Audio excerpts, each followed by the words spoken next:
let's take a look at some new pickups from one of only two new modern toy lines that continues to have my interest. These guys are from Wave 2 of Saurozoic Warriors.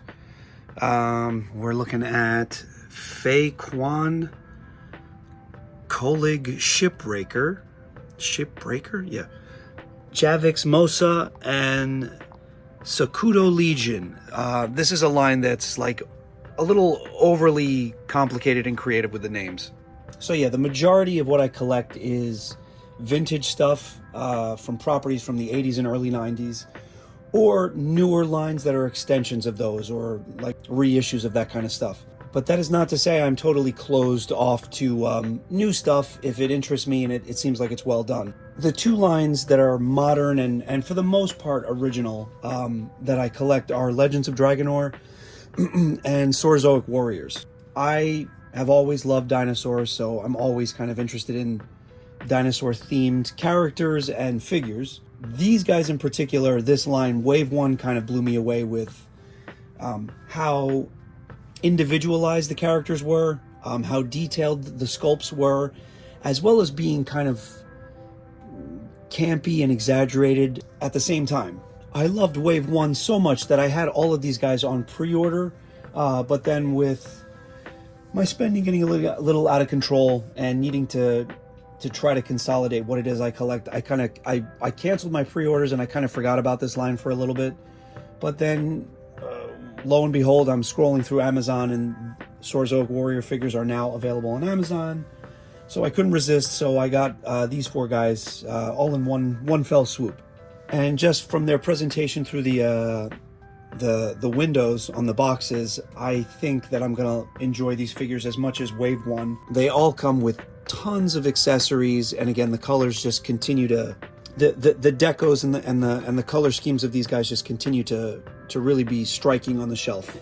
Here are the back of the boxes if you want to read them. I know that there are factions and sort of like a kind of run-of-the-mill mythology that I think the creators of the line have worked into it, but I haven't really read the back of any of these boxes. I just want to pick up as many anthropomorphic dinosaur warrior figures as I can get my hands on. This guy in particular, this box it feels like it's twice as heavy as all the rest. There's a lot of plastic on this guy, and these are solid figures, which I know it's kind of simplistic to look at it this way, but they do feel like they're the mark of quality just with the weight of the boxes. So let me get these guys out and we will take a closer look.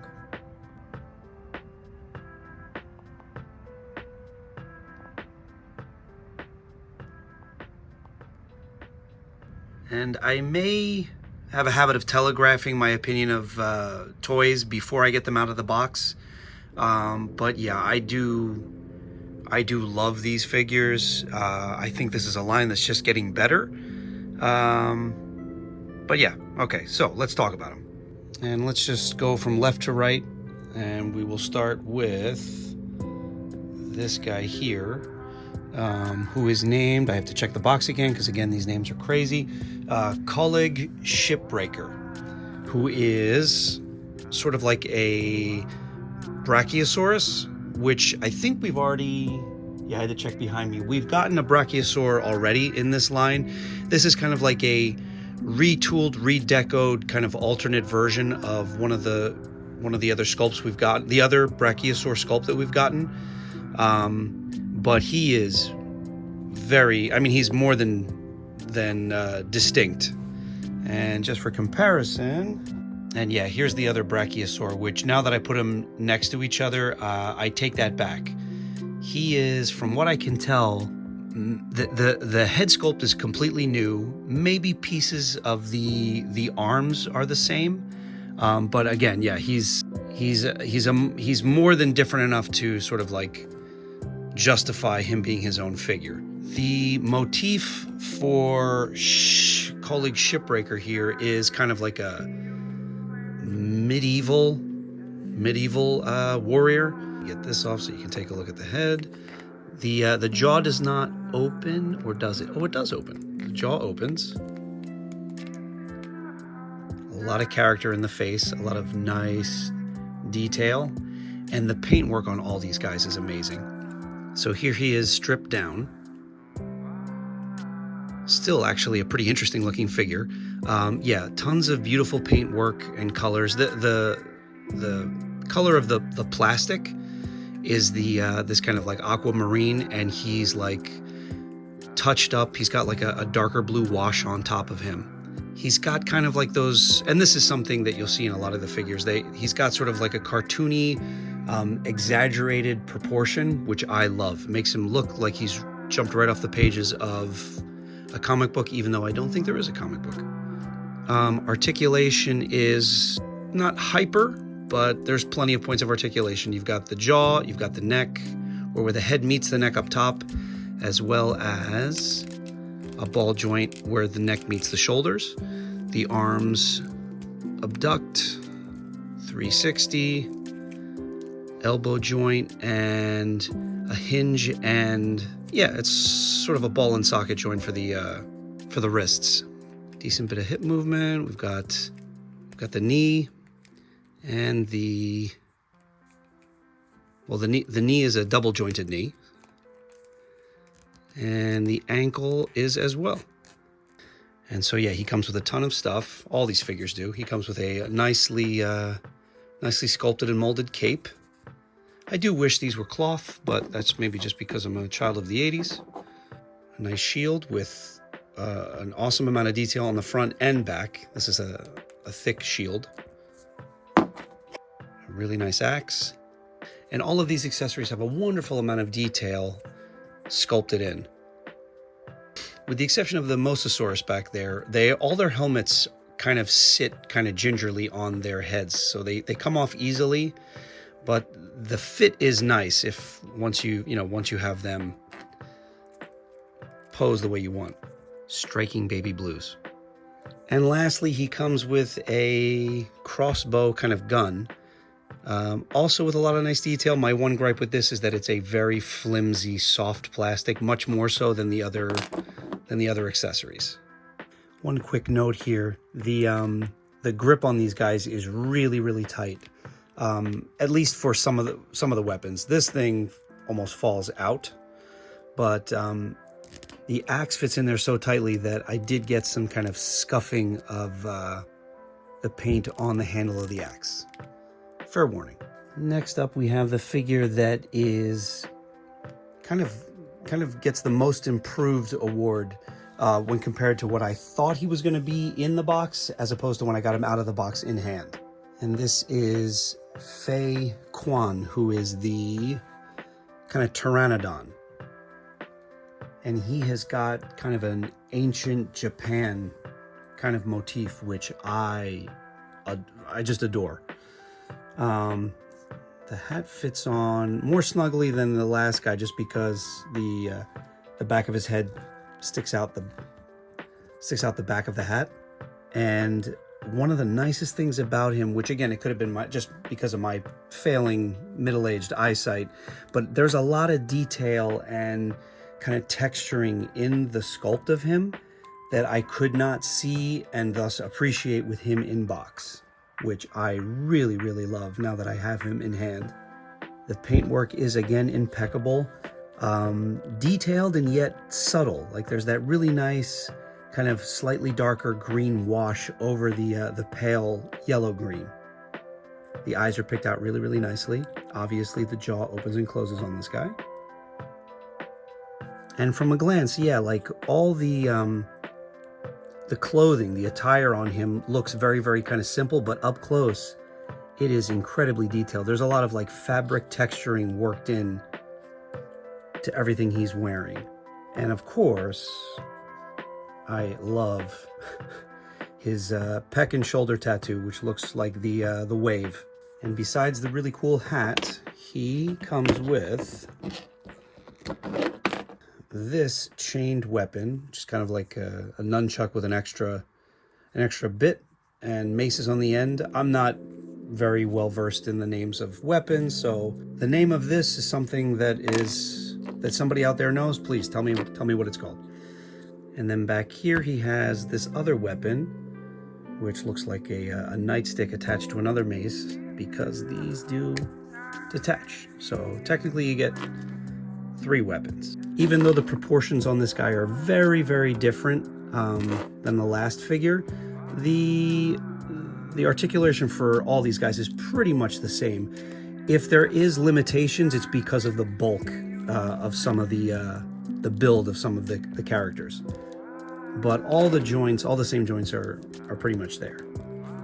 And next up we have Javik Mosa, who is pretty much like the prize of this most recent haul for this toy line, because of the detail, because of the design, because of the heft to him. He is just a quality.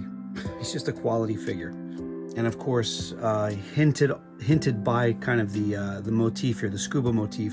This is a Mosasaurus, so aquatic by nature. And he comes with a ton of stuff. So first off, he has this really, really cool gun, which is green with, green with like the very slightest hint of kind of a metallic finish over it. And it is a little softer in the plastic. The types of plastic for the weapon seems to vary on these guys. He comes with 2 knives, both of which have holsters on him, and they're kind of crude blades that are translucent. One on an ankle and one on his shoulder. A ton of detail and paint work on all his gear that comes attached to him. All these figures come with clips or hooks on their back or somewhere in their body for storage of weapons. Again, the same articulation as the other guys. This is one of the guys that, because of his bulk, it's going to be tougher to get kind of dynamic poses, or maybe kind of there are more of a limitation for range of motion because of how big he is. But anyway, the coolest thing about him, of course, is this helmet with this like rusty kind of orangey gold paint finish. And the helmet attaches to 2 tubes, or excuse me, there are 2 tubes that come out of each side of the helmet that attach to this mechanical doohickey on his chest. It looks amazing. The one tiny little gripe with this is that these, the second you move the head a little bit, well, they're not doing it now, but yeah, they pop out fairly easily. Just the helmet by itself is so cool. Looks like something out of BioShock. Anyway, and here is his head sculpt, which is wonderful. I love how he's got a nose ring.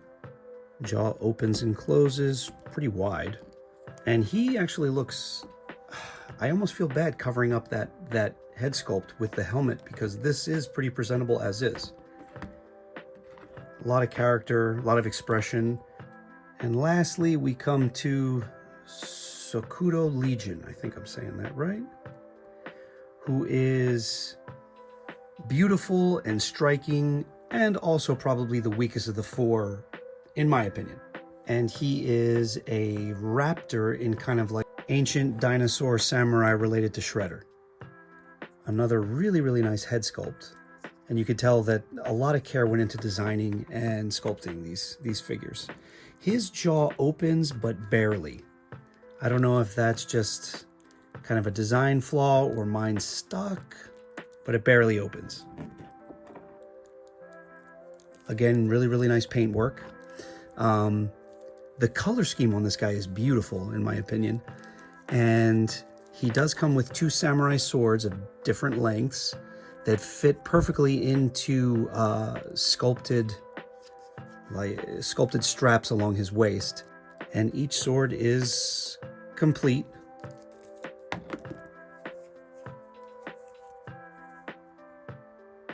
He also comes with a ridiculous weapon. The coolest weapon of all 4, but I don't know what to make of it. It's made of this glossy red rubbery plastic. It's got this strange barrel, and it's got this awesome sort of like, I don't know, horizontal magazine. Looks like an engine piece. And of course he has a helmet as well, beautifully detailed, that sits very kind of shallow on his head, so it comes off way too easily. But my only gripe with this figure is probably not something that could be avoided if they, once you decide you're going to do one of these characters as a raptor, who's going to be, you know, leaner and more agile. Just the fact that the legs are these skinny, spindly legs with the same amount of articulation as all the other figures, this guy falls over with the slightest touch or bump of a tabletop. This guy's toppling over. And that's not the biggest issue, but it is a criticism, especially when he's holding the gun, which feels like it's almost half the weight of the entire figure. He's even more prone to falling over. But when he's standing up straight, he looks...